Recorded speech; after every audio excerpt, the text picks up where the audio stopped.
A very good morning to you. How are you? It is a Saturday morning, time for Drive Time Radio. I'm New York Vinnie. Thank you so much for joining us here on this Saturday morning. Drive Time Radio, of course, we meet you every weekend, every Saturday morning at 11 o'clock or thereabouts, and try to hip you up on some of the things that are happening in the sports world. Listen to me, I still got my sports hat on.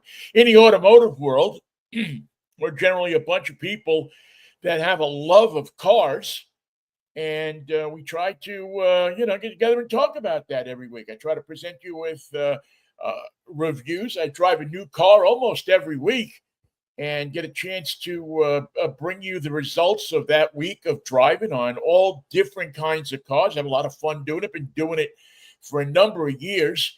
And this week we will dive into the Toyota minivan. I guess you don't call it minivan, Toyota van, the Sienna, which is one of the spectacular minivans out there. So we'll get a chance to do that coming up in our Drive Time Radio road test that will come up a little bit later. We also have a new edition of Yo, Vinnie, what are you driving this week coming up for you? So a lot of good stuff happening here on Drive Time Radio this Saturday morning. Also, John Vincent is going to join us, our good friend from U.S. News and World Report. And John is going to spend some time with us talking about a myriad of subjects that are going on in the automotive world. We'll also talk about an event that we have coming up with the NWAPA, which is the Northwest Automotive Press Association, which I've been a member of for, 25 years, 30 years, something like that. And our annual Mudfest is coming up. And if you don't know what Mudfest is, just go look back on some of the Drive Time previous things and check out the edition where I drive $450,000 worth of Rolls Royce through the mud. And then go look a year before that where I drive $425,000 worth of Rolls Royce through the mud. So it's my chance every year to drive. Let me just turn this fan off here that I have in the background. It's my chance to drive, $500,000 worth of car through the mud. Who wouldn't want to do that if you were given the opportunity, right? Anyway, so get a chance to do that. This show is brought to you by my good friend George Jackson Promotions, our good friends over there, who, if you have a business and you need business promotional items, jackets, business cards, sports teams that need different awards and things like that, my friend George Jackson is the guy to see. You just go to GJP, George Jackson Promotions, GJPromo.com. Go see George, and he will straighten you out. And if he knows that you're coming from here, he'll straighten you out even better.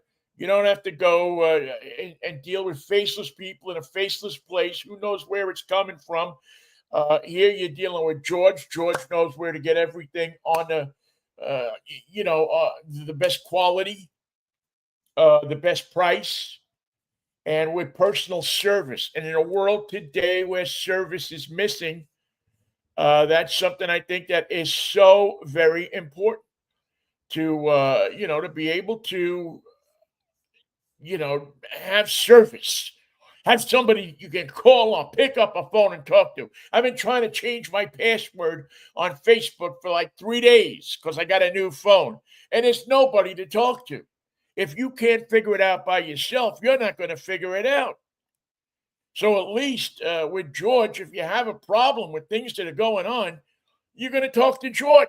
He's going to give you his phone number. You're going to pick up the phone. Hey, George, I got to make a change on that on those wallets that I asked you to print up for me, that I asked you to make for me. I need the EI instead of IE. Can you do it? George says, hey, let me hang on a second. Gets the other phone, and hey, This is George, Solly. This is George. I need help here. I need to change this. Oh, hold on, stop the presses. Boom. You get it taken care of. And I think that's a good thing for you and the people that George does business with. So I'm very proud to have George as a sponsor. All right, what's going on this week in the world of automotive? Well, hey, well, I'm giving up on trying to figure out the tariffs, and we'll talk to John Vincent about that about 11:15, and get a chance to talk to the automotive guru, as I like to call him, from U.S. News and World Report. Find out. He wrote an article a couple of weeks ago about the tariffs. And I don't know that he even any of that article is in effect now. Just a couple of days ago, the president talked about cutting a deal with England, with the UK. So, yeah, if you want to go out and buy a Rolls Royce, you're a lucky person because you're not going to have to pay that much of a tariff on it. It's ridiculous, absolutely ridiculous what's going on. Yeah, cut a deal with China, call me when you cut a deal with China. Call me when you cut a deal with South Korea. Call me when you cut a deal with Japan. That's when I want to see you call me with a deal. But we'll talk to and by the way, the American automakers not too happy about this. All the American automakers who pumped a ton of money into Trump's campaign, not too happy with the way Trump is being their spank boy. They expected a little more for what they bought, and they're not getting it. Plain and simple. You're not getting what they expected to get. All right. Some other things that are making this. By the way, if you're a Shoreline Cars and Coffee fan, and I love the guys at Shoreline Cars and Coffee, the guys and gals there. I always love going there. They used to be in that parking lot right there on, where the Town and Country Market is, just off Aurora and like 145th, is it, or something like that, 135th. Well, they've moved. They're down a bit on Aurora now. So we will catch up with them at some point in the next week or two, and maybe even do a show live from there and get a little bit of an idea of what's going on with them and how that thing is just growing, and more people are going down there and showing off their cars. And even if you don't have a car to show off, more and more people are just going and walking through and checking out the incredible collection of cars that people have here in Seattle and the environing areas, the surrounding areas. Yeah, there's a lot of cool cars here. A lot of people have multiples of cool cars, and they bring them to Shoreline Cars and Coffee every Saturday morning. And they've changed the hours. They start at 8:30 and go till now 10:30. They used to be 8 to 10. But if you got nothing to do on a Saturday morning, this is the place to go. And this is the place to check it out. We will talk to them coming up in the next show or two. I forget exactly when. A lot of Corvette people are jumping up and down because Corvette introduced a new interior. Lots of people love the new Corvette. I tested it a year or so ago. Absolutely love the car. They've come out with several iterations of it, including the E-Ray, and you got your standard Corvette. You've got the Z06. You've just got a number of different versions of the Corvette. But the one complaint about the Vet was the interior. Switches all over the place, and the cup holders weren't big enough. And people are kicking out $100,000 for a car. And although I don't know, when I get in a car, the first thing I don't think of is the interior in a car like this. I think, how fast does it go? How does it feel when I drive it? And does it have a stick shift? But be that as it may, a lot of people that drive these cars and buy these cars now and spend $100,000 for them. I mean, I'm going to buy a cheaper version. I'm going to go for the $70,000 version. Want the screens and everything. So Chevy listened, and now they have come out with an interior that has less switches. It's like a big a group of switches between the passenger and the driver, and better cup holders, an additional screen on the dashboard so everything can be controlled through the screen. And so far, from what I've seen from the Corvette people, they're loving it.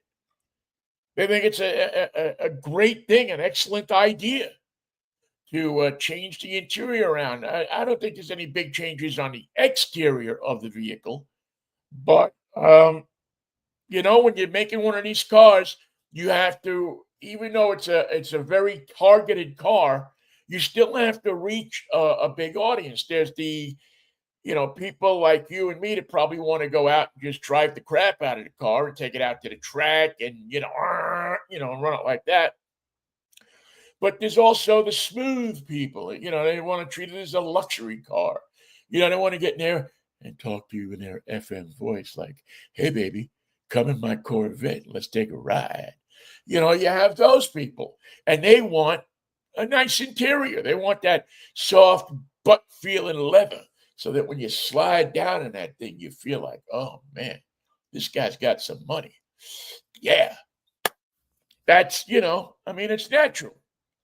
Of course, again, if you're buying a Z06 and you want, raw 700 horsepower, maybe you're not worried about where the interior screens are. But if you're buying that, "Hey, baby, get in my car," type of Corvette, well, then you want the screens and stuff so you can put on the light show. I guess they're putting better ambient lighting in it. They're going to put real aluminum in some of the interior embellishments. They're classing up the interior. Again, I'm a guy that didn't see much wrong with the interior, but I'm okay if it has a switch for a heater, a switch for a radio, a place to plug my phone in, and a stick shift. Although, some of those things you don't find in a Corvette, but I'm a bare minimums kind of guy when it comes to all that stuff. But again, you're spending 100 grand for the car, maybe not. Very interesting story out of Sacramento, California, this past week. Governor Gavin Newsom, who a lot of people say is probably the odds-on favorite to be the presidential candidate of the Democratic Party coming up, or the Democrats coming up, the Democratic Party in the next presidential election. A lot of people like him. A lot of people are kind of on him. But I guess he had to go buy a new vehicle. His old Chevy Suburban had seen its day, and he wanted an electric vehicle because California, we all know, is all about electric cars. And that no self-respecting Democrat was going to get into a Tesla. That wasn't going to happen. So Governor Gavin Newsom turned to a company that makes their cars in Indiana, but is headquartered in Southern California. So the governor of California's official car, his official vehicle, is a Rivian. He's got a Rivian, SUV. I think that was at the R1S, I guess. I forget the models of the Rivians. But he just decided that this was the best way for him to go. It gave him the space it needed. It gives him the ability to put the security stuff in there that they need for the governor. Now, I saw that his entourage, the people in the security detail, they're still in a Chevy. But a bold move by Governor Newsom of California to jump into that Rivian and use that as his official car. And I guess you would say, being as the Tesla is made in California, at least some of them are. They moved a couple of years ago during the pandemic. They moved a lot of their manufacturing from the old Chevy plant down in Fremont, California, out to Texas, where everything's happening. It seems like Governor Newsom gave the big bird to Leon Musk and said to Leon, "Hey, Leon, zip you and your Tesla. So kudos to the governor of California for doing that. Anytime, listen, I'm not a Tesla fan. I was a Tesla fan before the presidential election. I think I'm just, it's a lot of smoke and mirrors, but a lot of people like the cause, and it's hard to argue with people when they like something, right? Um, what else we got here? We got Gavin Newsom with the Rivian. Oh, this is pretty funny. Remember when we used to do the cartoon of the week? Yeah, when we first started this show, this edition of the show several years ago, we used to do a cartoon of the week, a song that was about cars, whether it be driving it, a particular car. Remember, we found that great Holden song, that song about Holden, Holden, I love my Holden. Australian people singing about the General Motors Holden, which was very popular in that country till they stopped making them. Well, there was a great song that Johnny Cash did about stealing a car, stealing auto parts from the auto plant that he was working in and stealing enough of them over time to build his own car. Well, much as life imitates art, we see that a man has been arrested in Detroit for stealing over $1 million worth of Ford parts from, I guess, the River Rouge plant. This is from Channel 2 in Detroit. I think it's Channel 2, the CBS affiliate in Detroit, who was saying that this gentleman worked at the Ford plant. And I don't know how he got these parts out, but they went to his house, I guess, and they found over $1 million worth of Ford parts from the factory in his house. I mean, I wonder how you sneak out of the factory with a fender under your jacket. You got to be a big dude, or you got to know somebody, or you got to be working with somebody. That's my thought on it. But anyway, again, this is all alleged, but they got this. Why we're not naming the guy, but they grabbed this guy up, and he's being arraigned, and he'll come to trial. I guess he's not working at Ford anymore, or at least it wouldn't seem like he would be. But you never know. Innocent until proven guilty, right? All right. Often words I use about my good friend from U.S. News and World Report, the senior editor of vehicle testing, and a guy that I've hung out with so many times. And we're getting ready to hang out next week. My good friend John Vincent. John Vincent, how the heck are you? I am good today. It's Saturday. It's sunny. Took a long drive yesterday, so I'm good today. That's a beautiful thing. That's one of the greatest things about what we do is that we get to jump in these cars. We get these great cars to drive every week. And you jump in one of these cars and you can go and take a beautiful ride. You're down in Oregon. I'm up here. Sometimes I drive down to Oregon just to, put some miles on the car and see how it works in the back roads. And I'm sure you do the same coming up here. So one of these days, we got to figure out a place to meet in the middle. Centralia. Centralia is the place. What is that big steakhouse there? Is that Is Cousin still there? I'm not sure. Yeah, there was like this funky steakhouse. I mean, the sign is still on the side of the road. Oh yeah, the ribeye. Yeah. The ribeye in Chehalis. The ribeye, yes. Didn't we used to hold meetings there? Long time ago. That's how old we are. We remember the meetings at the yes. At the ribeye. How are you, pal? I'm good. I've been traveling a lot and seeing a lot of new stuff, and I'm heading out again tomorrow to see more new stuff. There you go. Now you're heading out. Are you going to be back for Mudfest or? I am. Just a quick trip to the East Coast to see a new Hyundai. There you go. One of these days I'm going to have to see if they'll invite me on some of these trips. I don't get on any of these trips, so maybe I got to know somebody. I don't know, but let's get down to it because there's a lot of stuff I want to go over with you. We originally scheduled to have you on a couple of weeks ago, and we had some technical problems with our setup, but finally got it straightened out. And I really wanted to dive into the tariffs with you in this absolutely insane time that we're going through in the automotive business, where we don't know what's happening day to day. And Right. what I It's realized, changing every day. yeah, is what we would have talked about 3 weeks ago probably wouldn't have been applicable this week. Right. It's who's getting tariffed, how much they're getting tariffed is changing, it seems like, on whims.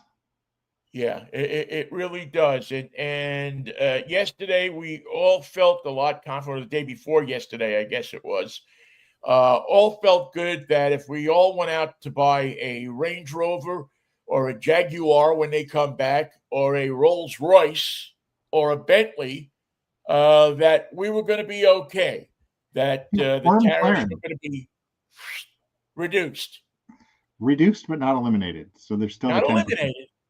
We still have to pay a little price to get a British car, but evidently the president negotiated a deal with Rolls Royce and England and the whole deal, and um, they will eat or somebody's going to eat some of the tariffs, and you'll pay a little bit more for your Rolls Royce, but the rich will not have to worry about getting tariffed. That's is that a Well, good thing, or did that kind of, piss off? kind of. There is not an agreement yet.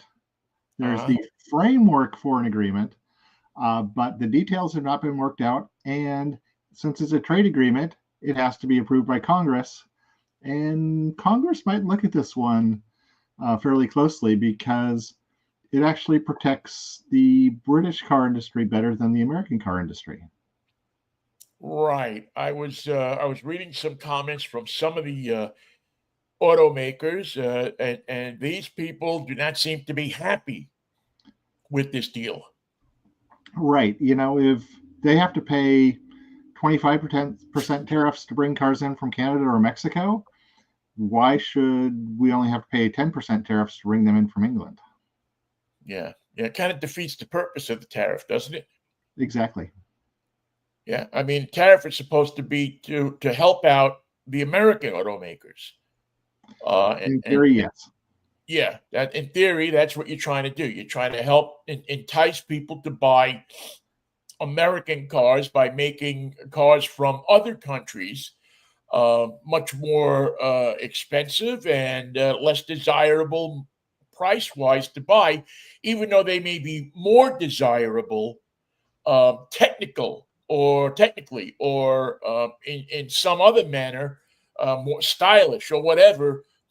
Or The innovative. tariffs are designed to get Yeah. you to look at American cars first. Yes. They are an artificial barrier to try and reduce demand for foreign products.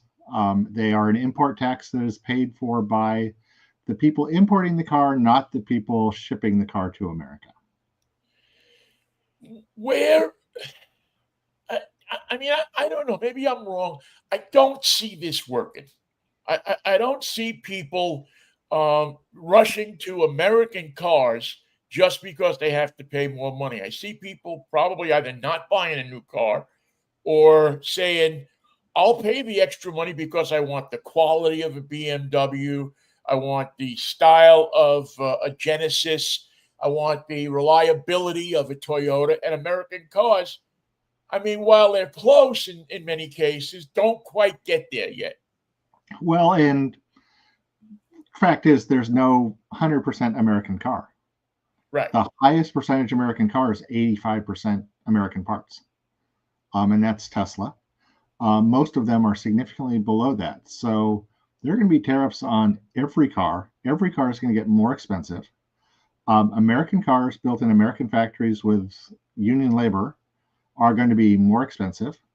When we build new plants in America, those plants are going to be very expensive to build because remember, the automation robots aren't made in America. They're going to have to be shipped in from overseas. and be subject to tariffs. So those factories are going to be tremendously expensive. A lot of German ones, if I'm not mistaken, right? Aren't a lot of those robots from Germany and Germany, Eastern Europe? Japan, China.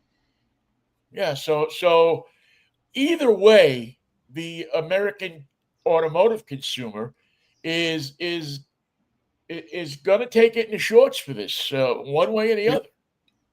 Yep. And another way they're going to pay more is, let's say there is a purely American car that doesn't have any tariffs on it.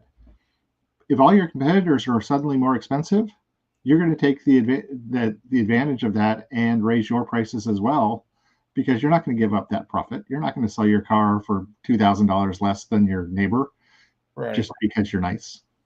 right. And we're already seeing that. I mean, we're already seeing dealers jack up the prices on cars in anticipation because people are rushing out right now to buy cars, figuring that they're going to beat the tariffs. But the reality is, the only thing that's going to happen is they're going to pay more for the car, and the money is going to go in the dealer's pocket as opposed to the tax, the government's pocket, or Right. the whoever pocket is going to wind up ultimately pocketing the money from the tariff.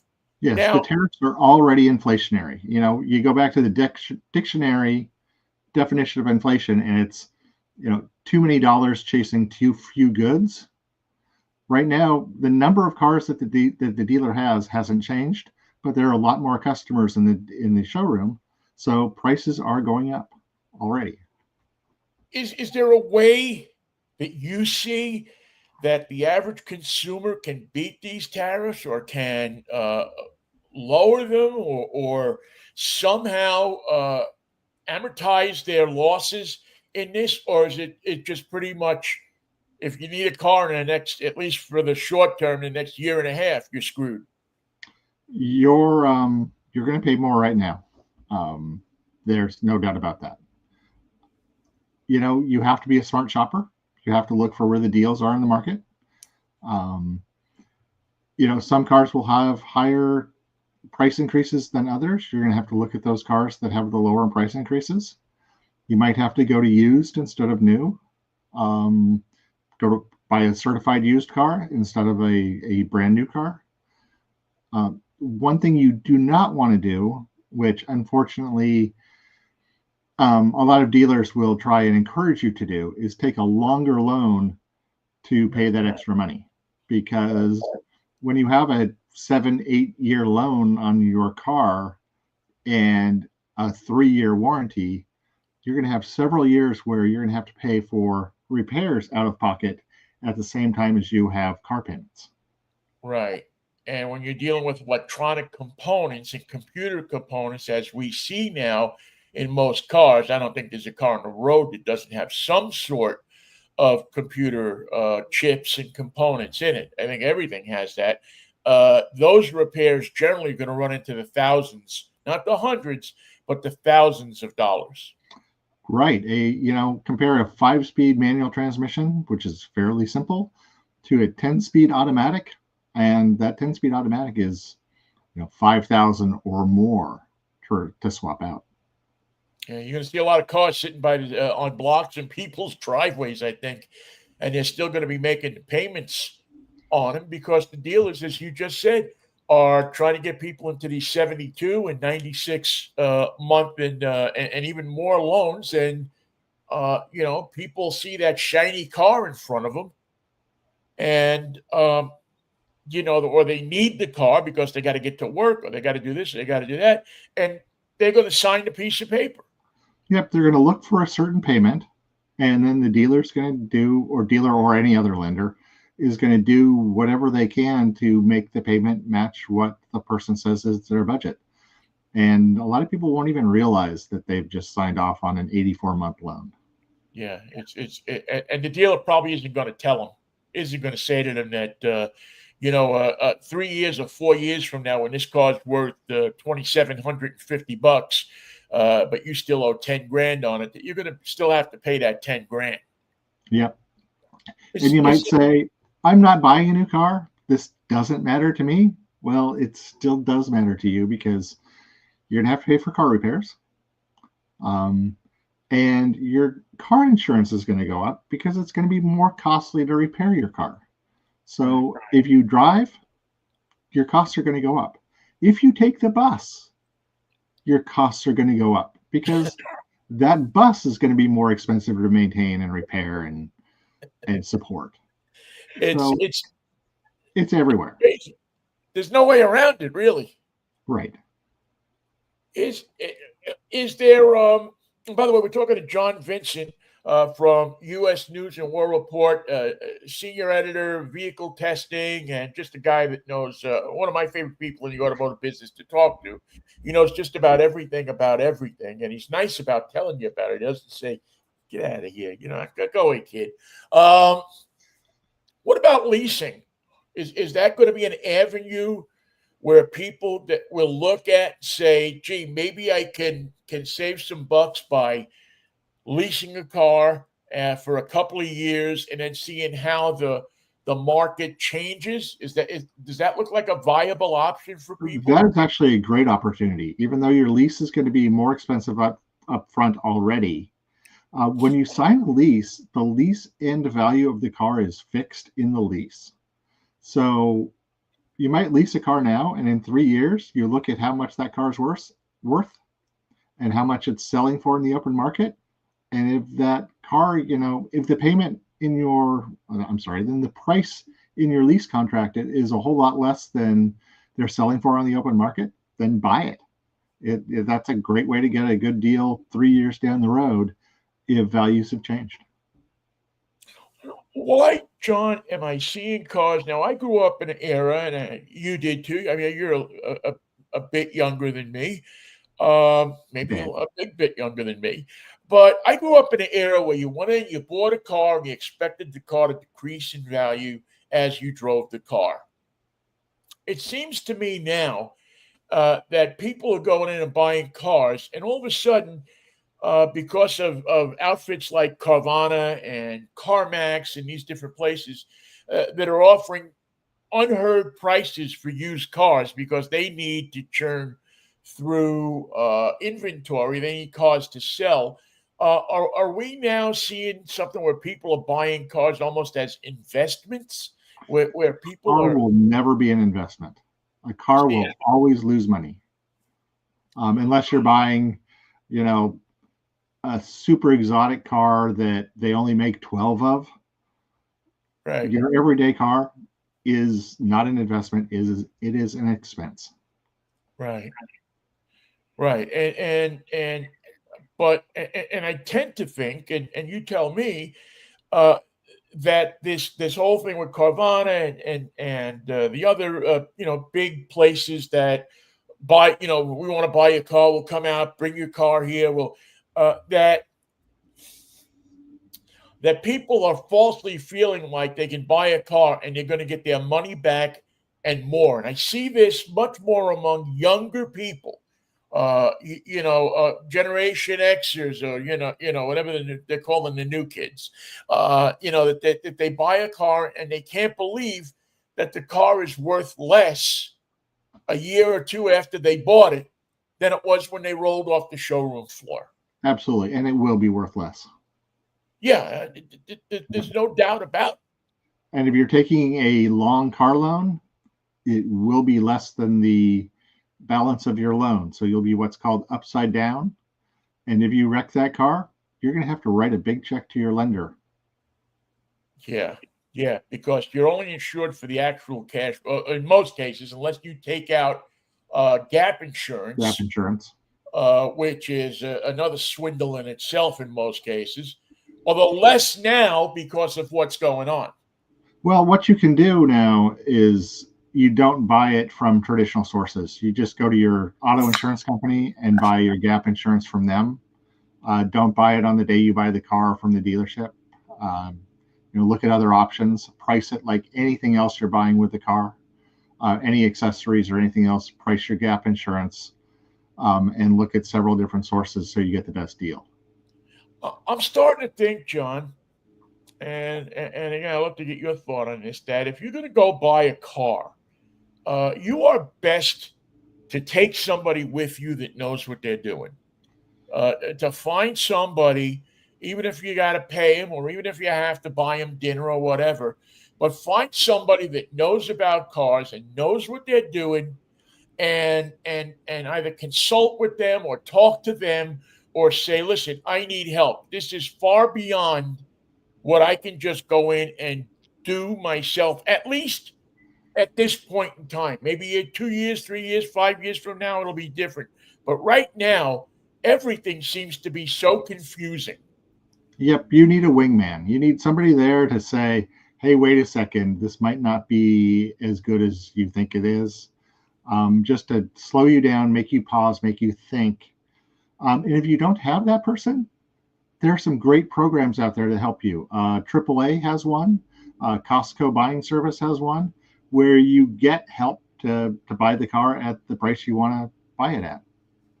Yeah, I was just we just had somebody on from Costco. I do a lot of do some stuff with Costco, and I just had that they're really going all in on the EVs.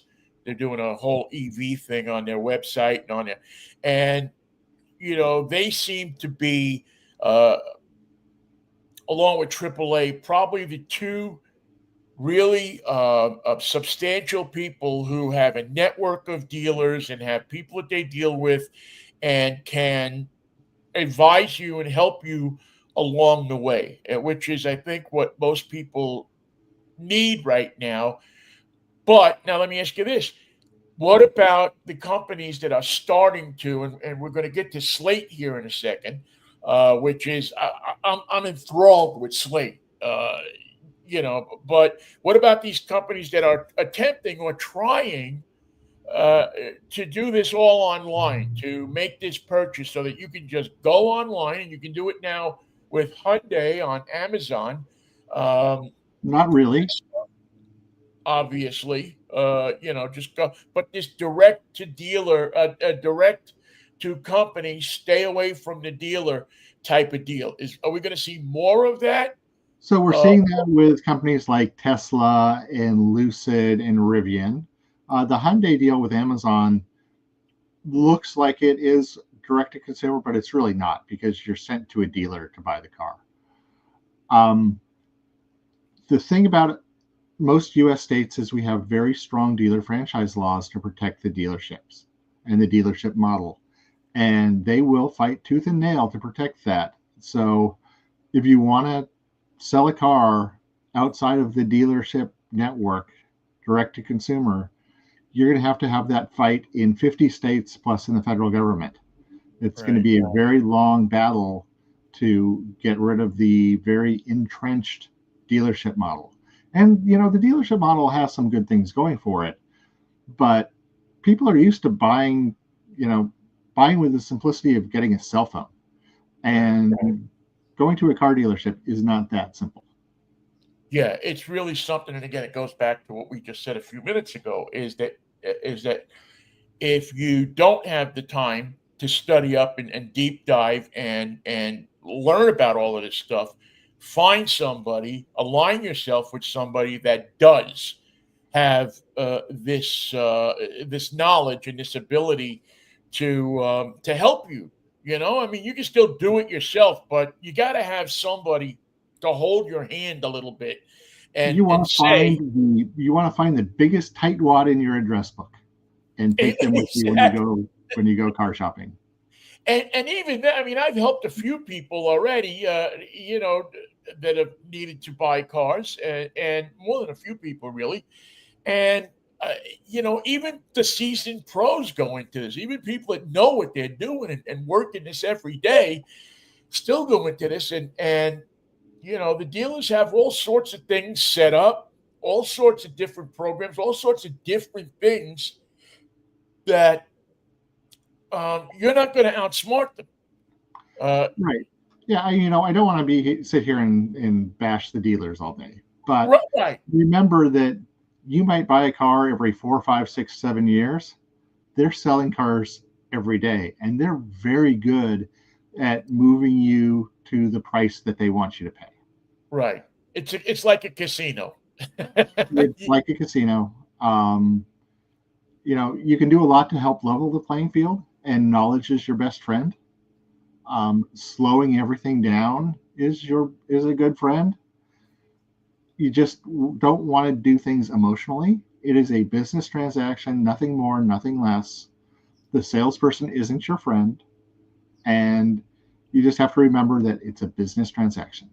Right. You don't want to be 18-year-old Vinnie going in to buy that brand new 454 four-speed pickup truck from 1974 and Okay, you paying are older.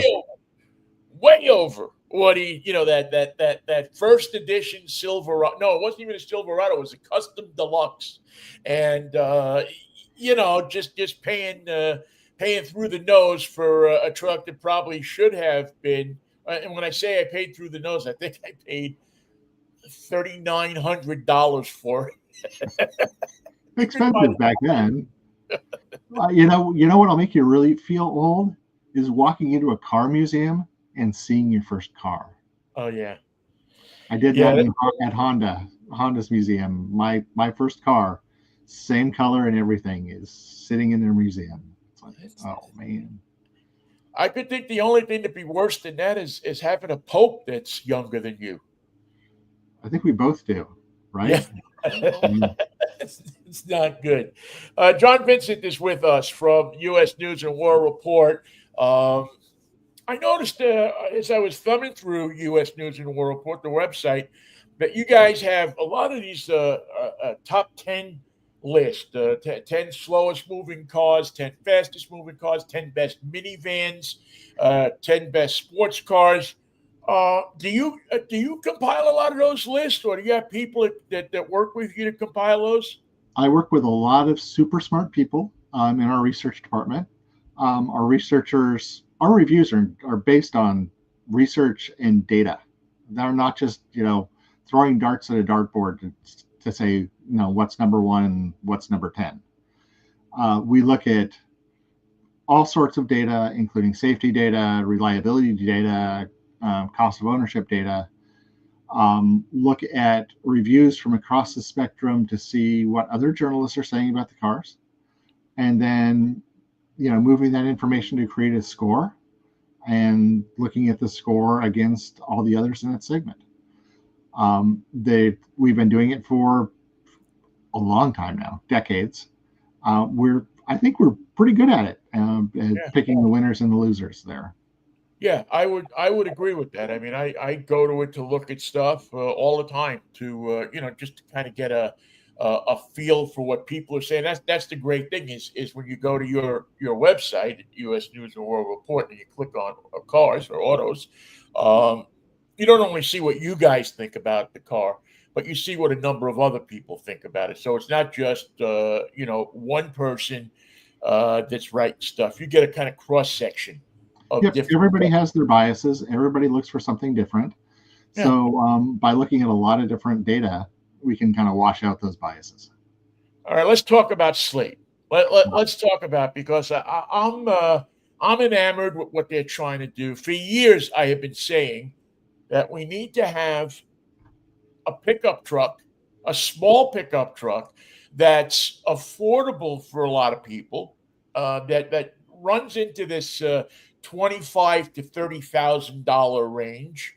Where if you want more, you can get more on it. But if you just want a basic truck to take to Home Depot and throw stuff in the back of, or to take camping, or to do this, or just transportation to get around with, and you don't want to buy a Jagunda $75,000 Silverado XVXXXXD, that opportunity is out there, and it hasn't been for so long. There used to be trucks like that. There used to be the Toyota Hilux and I forget what they called the Datsun. They The used to be Chevy Love, the Ford Courier. right, Yep. exactly. The Mazda and Ford shared that courier, and there were definitely these different small trucks that were basic transportation with a bed on it, and you could park them in an urban environment, and you didn't need to have a 20-foot wide lane. it seems that Ford kind of got there with the Maverick, kind of went toward it, but Slate, this new company, seems to take it to a whole new level, to a They place do. I like. It is a fascinating vehicle. It is a rear-wheel drive only electric pickup truck, single cab. The only option you can buy is a larger battery pack. And with the current tax incentives, it's under $20,000. Everything on the truck is customizable by the user, including the ability to turn your pickup truck into an SUV in your garage in a couple of hours. Which is kind of nice. It's kind of cool. However, if without tax incentives, it's now a 27,500 truck that has no options, has no radio. It's designed so you just use your smartphone and attach your smartphone to the dash and use it for everything. With the bigger battery pack, which is the one you want, especially if you're in a cold climate, you're probably talking in the low 30s. Right. So in the low 30s, that value proposition is maybe not so strong when you compare it to a Maverick. Right, because the Maverick has, has the radio, it has the nicer interior, it has, and you can opt it. I mean, you can get it up to 40 grand if you want the Maverick, by loading it up. But matter of fact, did I see that a Maverick Raptor or some kind of performance variant of the Maverick is out, and Yep, and the price is already up on the Maverick because of tariffs, because it's manufactured in Mexico. can't catch a break, man. Not a No, good time for the car buyer, is it? it is not a good time for the car buyer on a lot of fronts.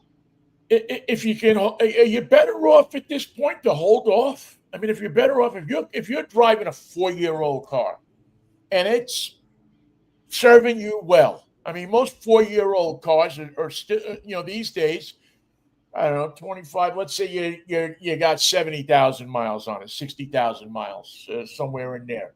Nothing's gone wrong with it. You've maintained it well. Are you better off sticking with not even thinking about buying a new car at this point, just riding? I don't want to say riding this presidency out, but at least riding out this insanity. So I think most consumer advocates would tell you that yes, you should keep driving that car, because in the best of times, swapping a car out for a new car is going to cost you a lot of money. Right. Cars are more reliable than they used to be, although parts are a whole lot more expensive when they do start breaking. You can go a long time with your current car. Right. But on the flip side of that is you need to buy a new car or a used car, a new to you car, before you need to buy a car.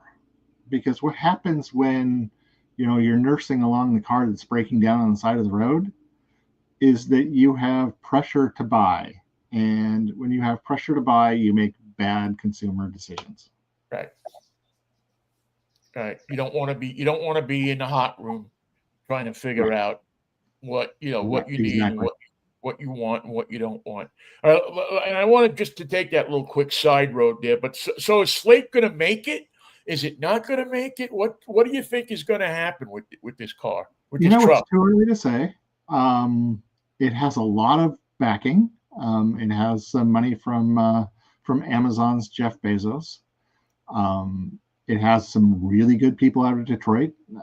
I have some friends who worked with their CEO at Stellantis, what is now Stellantis, and they say that their CEO is one of the smartest people they've ever met in the industry. Right. So it has a lot of good things going for it. It's going to be a pretty lean company. It's got a really interesting business model where virtually every option you can buy is an accessory that you can install yourself. So you can buy the base truck today, and when you've saved another $300, you can buy another part. When you save another $1,000, you can buy a bigger part, and you can change everything on the truck. It's designed to be wrapped, so it doesn't come in more than one color. The body is smooth, so you can just have it wrapped in whatever color or style you want. So the basics are there for this thing to be. I mean, I don't want to say huge, but a nice piece of the automotive business where people get a guy like me who wants that basic truck. Yep. Uh, can it's so funny when I looked at it when I first saw it, the first thing that popped into my head was International Scout. Yes. It was that was the and I saw a lot of people said Bronco, but I looked at it and I said, you know what? This thing looks like a 65, 66 International Scout, which was a truck, a little four-wheel drive that Yep. had nothing in it. You And had a you could put a steering cap wheel. on it and turn it into an SUV, what we now call an SUV. Yep. So the first thing that immediately popped into my head is I wanted to call our friend Kathy, that we both know that works for Scout. I said, "What the heck did these guys steal you? Did they steal your idea, or what happened?" Because that looks like the car that Scout should have put out. Well, the car that Scout is putting out, the cars that Scout is putting out, their pickup and their SUV, are really big. They're almost F-150 Chevy Tahoe size. They're substantial, surprisingly so. When I first saw them in person, I was like, okay, wow, they've decided to go into the deep end and compete with the big boys. Are those vehicles? I mean, we keep seeing automakers turn out these large vehicles. Uh, see, I see these vehicles as the economy starts to make some turns and so on and so forth, that people are going to start to say, at $7 a gallon for gas, at $110,000 to buy this thing, that maybe I don't need all this car. Maybe I can get by with maybe not the Slate, but the Maverick, or something along those lines. You would think, but we haven't seen that yet. Yeah, it would seem like that would be something that that people would consider. But yeah, it just seems like people would rather put themselves into more and more debt with these cars than to buy something that is a little smaller and a little more suited. You have an example behind you with the ID Buzz. Mm-hmm. A great minivan, but A lot of money. a lot of Yep. money for what you get. A lot of money, and it will be And tariffed probably because that's made in Germany, if I'm not mistaken. it is. So you're going to pay if you want that, then you're going to pay through the nose. Right. And the other thing is, you don't expect interest rates to come down anytime soon, because Yeah, tariffs are naturally inflationary, and the Federal Reserve will keep rates where they are to protect us from inflation.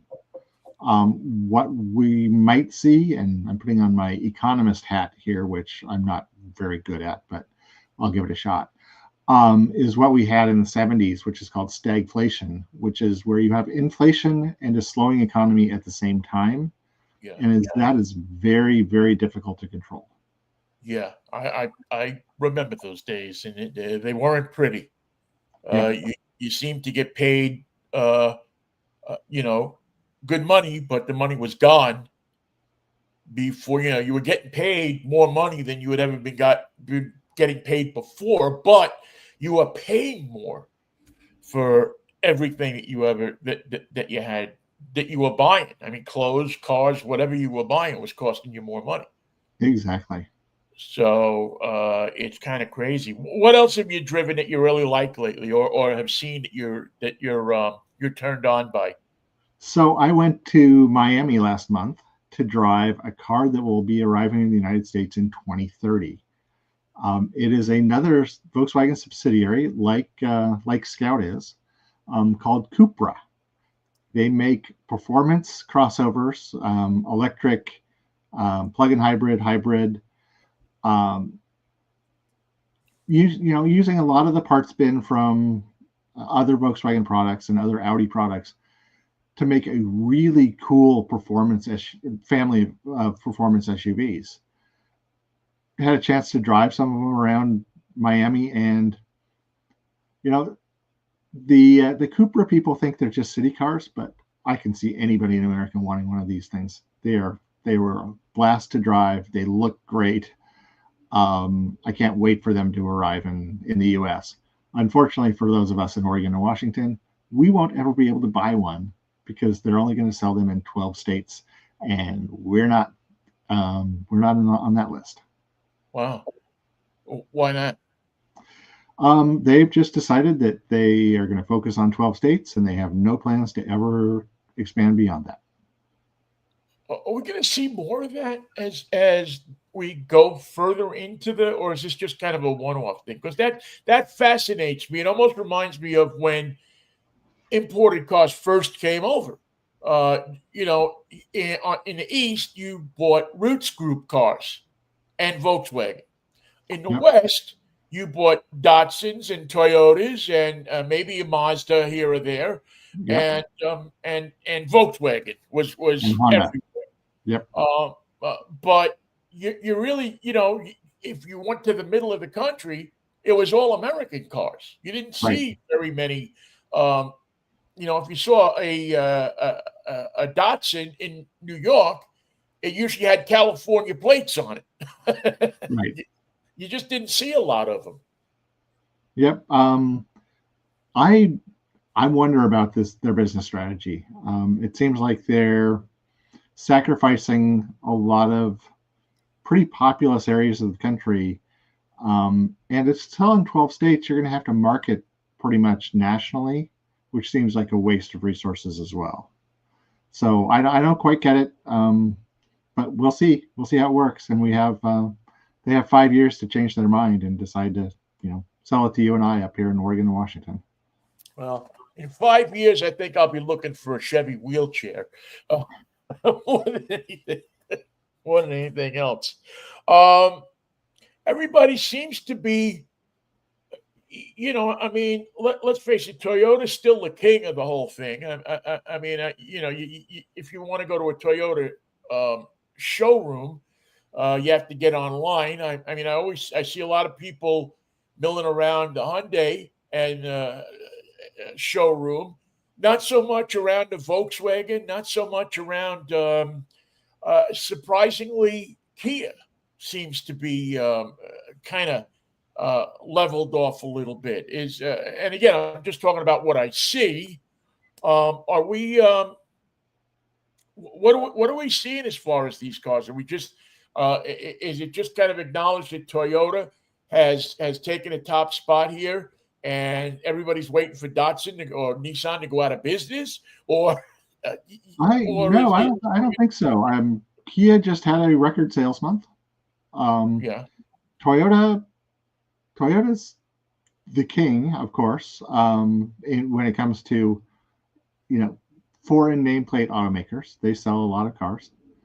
But Kia and Hyundai are doing fantastic. Nissan has issues. Volkswagen has issues because and they're going to have bigger issues because a lot of their cars are built in other places than the U.S. Right. In fact, a lot of automakers, it's going to be really difficult for them to bring lower end cars to America or to the United States because a lot of them are built in Mexico. It's really hard to build a low margin vehicle in the U.S. Because the cost structure is so high. That $23,000 Jetta is going to be a thing of the past, huh? Right. Mitsubishi makes all of their cars outside the U.S. and they're not in a segment. They don't compete in segments where they can raise their prices very much and still be able to compete. So I have concerns about Mitsubishi going forward. Nissan just needs new products. It just is in desperate need of new products, and they need a partner because they can't go it alone. Why did their and I know we're getting close to the end here. Why did their deal with Renault go belly up? You mean their deal with Honda? Honda, excuse me. Yep. That's right. First they had Renault, then they had Honda. Yes. It's interesting. It's a cultural thing in Japan where it would have been shameful for them to give up um, as much control as Honda wanted. Right. It's going to have to happen at some point. At some point, the Japanese Trade Ministry is going to go to Nissan and say, "Hey, you need to be talking to Honda again." Nissan can't afford to go it alone anymore. They just Right. can't. And the government there, much as the government does here, will step in and say, we got to figure something out here, fellas. Actually, much more there than our government would. One thing that Nissan does have going for it, though, is they have a lot of U.S. plants with excess capacity. So you could see another car maker, you know, either purchase or go into partnership with Nissan just for its American plants. And if that happens, those plants probably won't be making Nissans anymore. Wow, that's pretty wild. I mean, you need a scorecard to keep score of everything that's going on. All right, quickly before we let you go, Mudfest. You and I are going to be driving. Are we going to be driving a $450,000 Rolls Royce through the mud come Tuesday? We are not going to be driving a $450,000 Rolls Royce this year, I don't think, unless you steal one on the way. We do have a That was fun. $107,000 That was Lexus. it. I did see a $107,000 Lexus on the list, Okay. which should be fun. It's we have a lot of pickup trucks. The new Ram 1500 RHO, which should be a blast out there.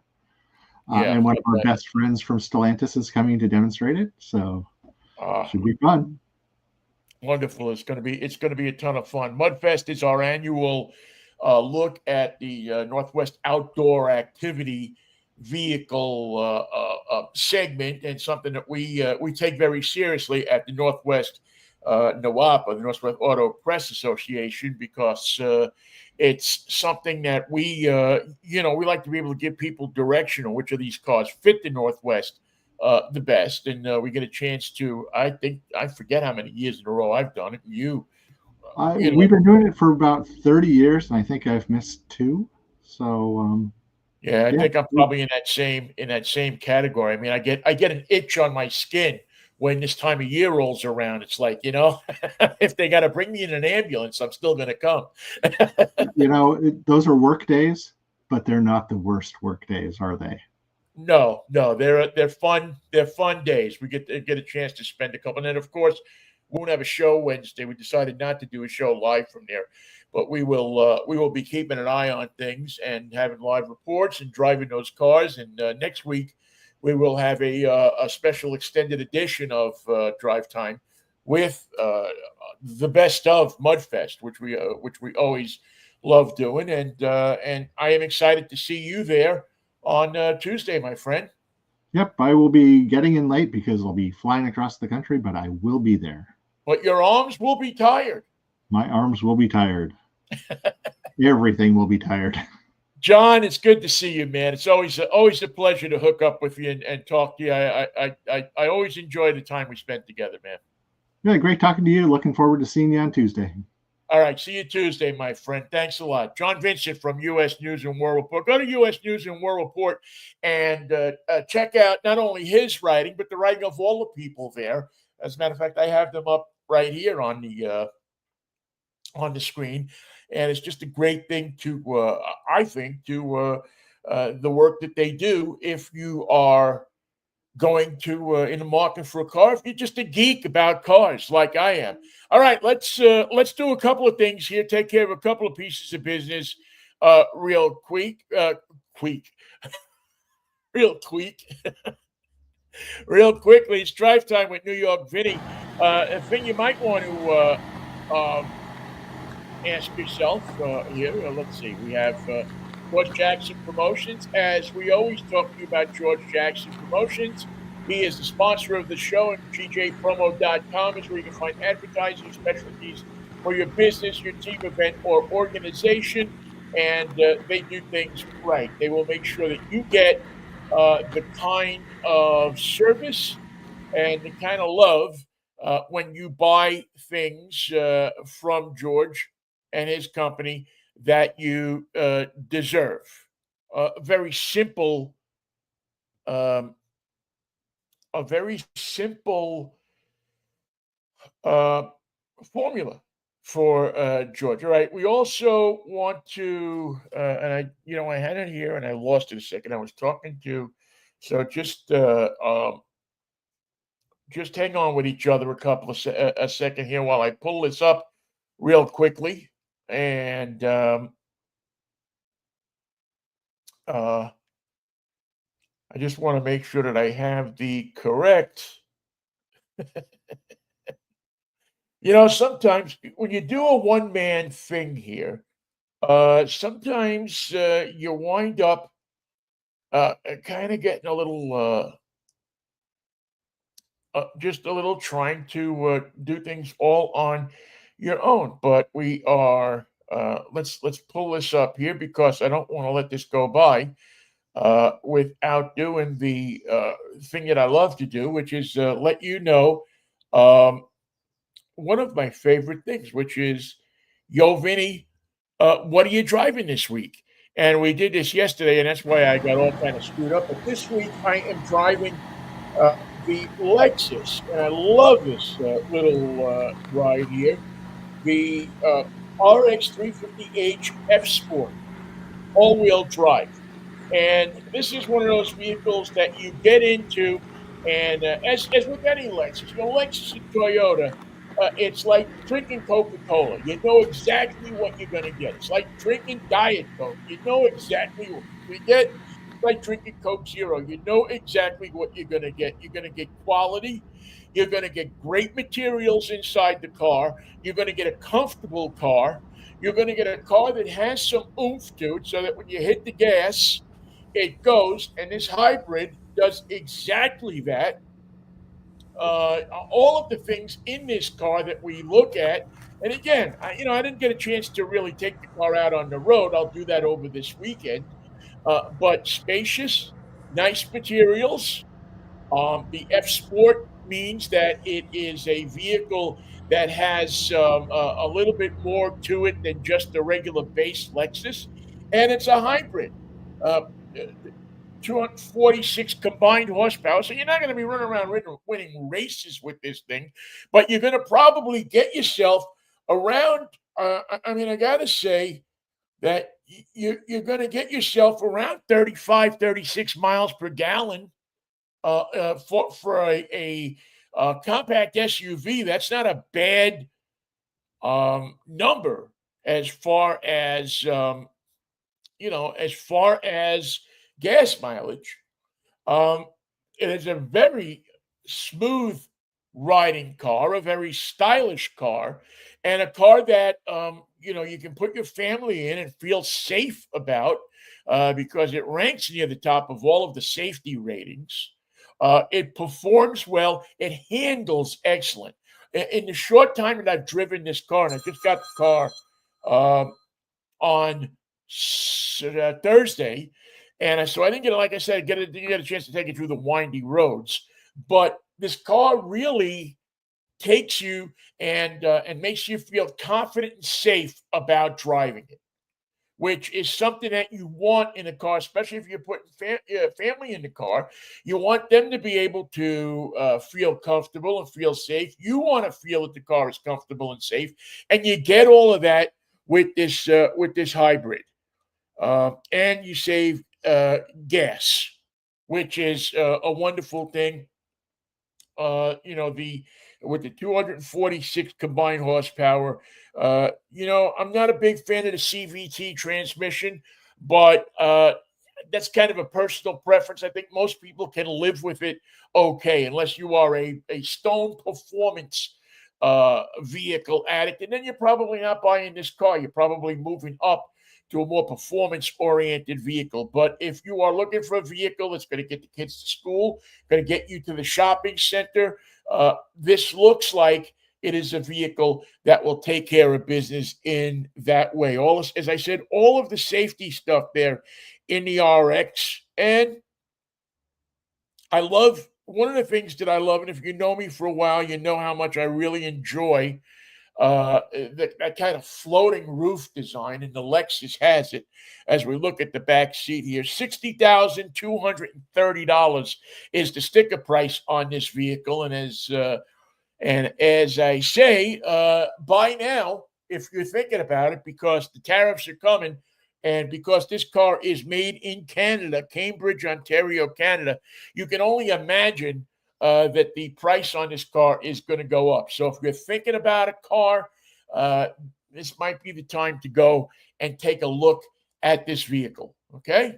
All right. I think that's a smart thing. That's Yo Vinnie. What are you driving this week? If you see me driving around in this car, hey, stop and say hello. Why don't we also have the van, the minivan that I was driving last week, and I want to do that as our drive time road test because again, it's funny. John had that the Volkswagen ID Buzz, and I put that at the top of my minivans, but right under that, I would have to put the Toyota Sienna um, hybrid, all-wheel drive. I mean, this is the platinum, the top of the line edition on the Sienna here, and it's just it's first of all, it's a sharp-looking vehicle from the outside. It's not just your plain Jane square kind of van. Toyota has put in some really nice design keys here. They have, the back tail lights here that kind of wrap down and around, and there's fender pieces there, the sconces that really make the Sienna look a little bit different than most of the other minivans out there. There's only so much you can do with a minivan, but Toyota seems to be able to do it. But where you really make your bones in this thing is on the inside. I mean, as you look at this thing, listen, this is all about comfort, wanting to feel comfortable in the car, driving it, want to feel comfortable about taking your kids around in it, taking your family around in it, and having all of the things that you need to operate a minivan. What is that? You need safety. You need to know that when you get in that car, it's going to operate and be trustworthy to drive because you have your kids in the car. You need cup holders because everybody has a drink in a car these days, right? Right. Everybody's getting in the car. They got a can of soda. They got a Slurpee. They got whatever it is. And you also have, uh, all of the dual level air conditioning, the front and the back separate air conditioning. You have all of the different things, the holes and everything that you need in a van to tuck away stuff. And again, this Sienna has all of that stuff. You can even see that big space if you're looking at it. There's a huge space under the console where you can put a lot of stuff. There seems to be endless places to put stuff. And and I know if you're driving a minivan, if you're driving one of these vehicles, a people mover, whatever you want to call it, you need places to put stuff. The kids need places to put stuff. They also need places to charge their devices because no kids get in the car these days and just, look out the window like we did when we were kids. They get in the car and they want to look at their iPads. They want to look at their whatever device they have, and they want to be able to charge it. And that's what Toyota has done so well here. Is it quick? No. It's a stone when you drive. It's quick enough to get you onto the freeway, but it's not going to win any races. It's not going to win. But what it is going to win is your affection as a minivan owner. You're going to enjoy this car. I enjoyed it. And in driving this car, and when you go out, you compare it to other things that are available out there, and that's pretty much the Chrysler and the Honda. Um, you're going to find this thing to your liking, I think. I think you're going to say it's going to be a tough choice to make between the three. Now, the only one that stands out above these to me is the ID Buzz, the Volkswagen. But those things, that's a special kind of minivan for a special kind of person. I don't know 100% that the person that buys the ID Buzz is also buying the Toyota Sienna. The ID Buzz is a much more sporty, much more personality driven vehicle. The Sienna is the brown suit. It looks nice on you. It covers you nicely. It if you get it tailored right, if you get it opted out right, it's going to feel good. But it's not going to stand out in the parking lot. You're going to see a lot of them in a parking lot, and to drive it, it's going to feel comfortable. It's going to feel safe. You're going to feel in a rainstorm like you have control of the vehicle, but it's not going to be that ID buzz where everybody's stopping you, everybody's looking at you, everybody wants to know about it. Everybody is saying you got the cutest car in the parking lot. This is not going to be that. But if you like to kind of blend in and you like to have the kids in a cocoonish type situation, you want to do something for the environment and get yourself a hybrid, which also has all-wheel drive, so you feel safer and more connected in the rain and the snow. The Sienna Platinum all-wheel drive 7-passenger is definitely a ride worth looking at. Soup to nuts, this vehicle is 59,869,000. So $869. So you're going to be right at the $60,000 mark. But I think this is a value-packed car. I think you get what you pay for in this car, and it's worth every dime of it.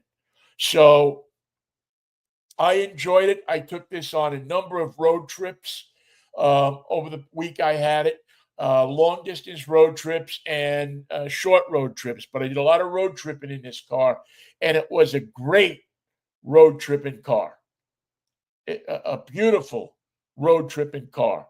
So I will say to you that this is something that you should take a look at. If you're in the market for a minivan, I hope you got something out of today's show. I hope we entertained you, and that along with John, we gave you some kind of insight as to where the car market is going right now. It's a very confusing time in cars. We've never seen anything like this before. Um, well, again, as I said, we've just never seen anything like it. With tariffs and prices and everything that's going on, interest rates and everything, it's just an unprecedented time in the automotive business. And I know that I spent a long time away from the automotive business, but I haven't seen anything like this or heard of anything like this in a long time. So um, if you are in the market for a car and you say to yourself, I need somebody to help me buy my next car, hit me up, Vinnie at drivetime-radio.com. I'm available to help you buy a car. I'm available to point you in the right direction, and I'm available because all of us that watch this show and listen to this show, we're a big family, and I'm available to help you to do the kind of things that you need to do to get a car, because it is a landscape that has never been seen before, I think, in the automotive business. And it isn't going to get any simpler anytime soon. So, with that being said, thank you so much for listening to the show, watching the show today. I always appreciate it. I always appreciate your comments again at Vinnie at drivetime-radio.com.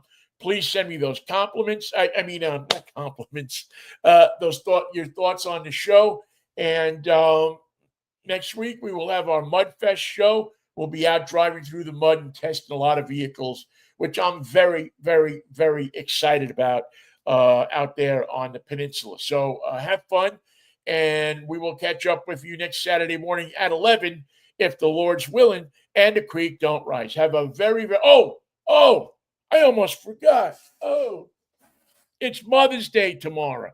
Please say hello to your mom for me. Say, wish them all the greatness and the bestest in the world. And if you are somebody who your mom, like me, has passed, and you are, you're feeling bad, or even if you're not feeling bad, there's a lot of people around that don't have, anybody to visit them at a lot of these old age homes and assisted living facilities and so on and so forth.